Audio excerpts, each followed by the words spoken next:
आज मैं आपके सामने बातचीत करने वाली हूँ हमारे आजकल 21st सेंचुरी में इतना हार्मोनल इम्बैलेंस क्यों हो रहा है। हमारा आज का एनवायरनमेंट, पानी जिस तरह हम लेते हैं, हवा जिस तरह की हमारे आसपास है और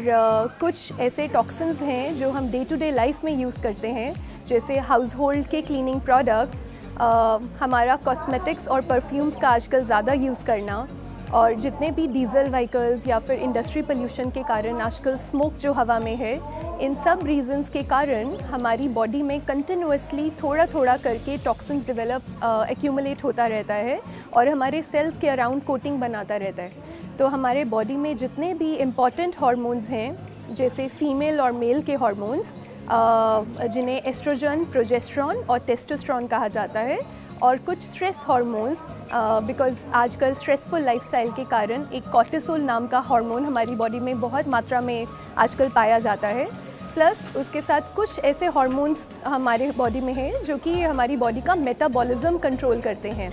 उनमें से दो इम्पॉर्टेंट हार्मोन्स थायराइड और इंसुलिन कहते हैं। दो इम्पॉर्टेंट रीजंस हैं जिसके कारण एज के साथ साथ हमारी बॉडी के हार्मोन्स में चेंजेस आते हैं। एक, नॉर्मल एजिंग में आपके नॉर्मल हार्मोन्स 80 to 90% आपकी यंग एज के हिसाब से डिक्लाइन होना शुरू हो जाते हैं आफ्टर जब आप 30 या 35 ईयर्स के हो जाएं। और सेकेंड, एनवायरमेंटल टॉक्सिन्स, जो भी हवा, पानी, प्रदूषण, हमारा खाना पीना और हमारे स्ट्रेस के कारण हार्मोन्स में भी डिस्टर्बेंस आता है। ये दोनों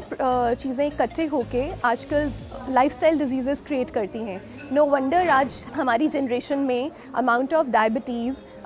थायराइड, फीमेल्स में फाइब्रॉइड्स का होना, फीमेल्स को मेंस्ट्रुअल प्रॉब्लम्स के इशू होना, ये सारी या स्लीप की प्रॉब्लम, स्लीप की डिस्टर्बेंसेस ज़्यादा होना, और बहुत ऐसे लोग हैं जिनको वेट गेन से इतनी प्रॉब्लम रहती है कि उनके किसी भी लैब टेस्ट में नहीं आता कि ये क्या रीज़न है जिसके कारण उनका वेट पुट ऑन हो रहा है या फिर उनका वेट ईज़िली कम नहीं हो रहा है। एनर्जी लेवल्स बहुत लो होना, कंटिन्यूसली हम अपनी प्रैक्टिस में देखते हैं लोगों को ये कॉमन प्रॉब्लम है कि उनको एनर्जी लेवल्स इतने कम लगते हैं, दे फील टायर्ड, थकावट इतना जल्दी महसूस होता है,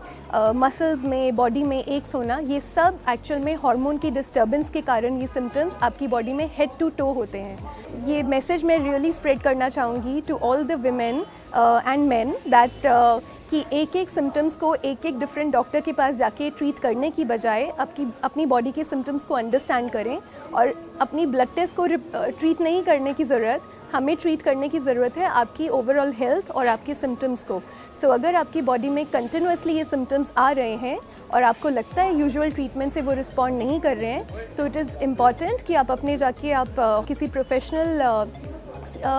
से एडवाइस लेकर आप अपने ये हार्मोनल टेस्ट करवाएं और एक्चुअल में बॉडी को डीपली असेस करें कि क्या चीज़ है जो इन डिस्टर्बेंसेस को पैदा कर रहा है। एक बार आपकी असेसमेंट में आपको पता चल जाता है कि हार्मोन इम्बैलेंस है, देन कुछ तरीक़ों से हम हार्मोनल इम्बैलेंस को प्रिवेंट कर सकते हैं, जैसे कि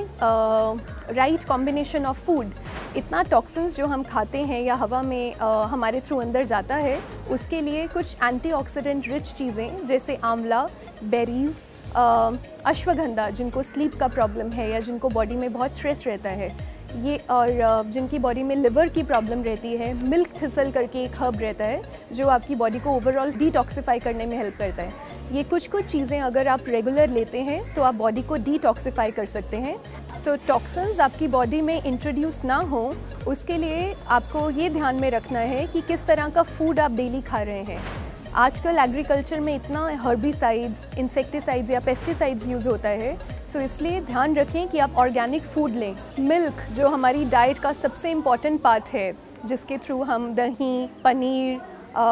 घी और सब चीज़ें लेते हैं, सो प्लीज़ चेक कि आप जो भी काऊ का मिल्क या बफलो का मिल्क आप ले रहे हैं, वो काऊ ऑर्गेनिक सोर्स पे, ऑर्गेनिक फीड का ही खाना खाती हो। और जो भी आप मिल्क ले रहे हैं, मेक श्योर कि वो जितना हो सके वो पैकेज्ड मिल्क ना हो और ऑर्गेनिक मिल्क हो। सो आजकल आपको बहुत सुनने में आता होगा कि काउज़ में, बफलोज़ में मिल्क की प्रोडक्शन को इंक्रीज़ करने के लिए उनमें इंजेक्शंस, ऑक्सीटोसिन के या हार्मोन्स के इंजेक्शन लगाए जाते हैं। फीड जो उनको एक्चुअल में खिलाई जानी चाहिए, कुछ हर्ब्स वगैरह की, उसकी जगह कोई और फीड उनको खिलाई जाती है, जिसके कारण हमारा मिल्क उतना न्यूट्रिशियस नहीं है जितना होना चाहिए, और उल्टा वो बेनिफिट करने की बजाय पेस्टिसाइड्स और हार्मोन्स के थ्रू हमारी बॉडी को ज़्यादा हार्म कर रहा है। सो प्लीज़ वॉच कि आप कौन सा मिल्क आप डेली बेसिस पे अपनी बॉडी में इनटेक कर रहे हैं। इसके अलावा अपना डाइट जितना क्लोज टू नेचर कर सकते हैं, प्रोसेस्ड फूड ना खाएं, पैकेज या कैन फूड ना खाएं, जितना मैदा या तला वाला चीज़ें ना खाकर राइस जितना भी आप अनपॉलिश्ड या ब्राउन राइस खा सकते हैं, उसमें ज़्यादा न्यूट्रिएंट्स होते हैं, उसको ज़्यादा से ज़्यादा लें। अपना आटा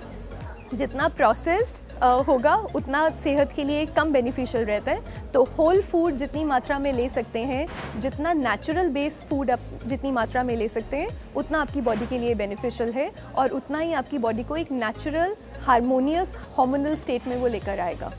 सो ऑन दैट नोट मैं आप सबको ये विश करूँगी कि इन सब चीज़ों का ध्यान रखकर अपनी बॉडी को बिल्कुल ओवरऑल हेल्दी कर रखें, and wish you happy hormones.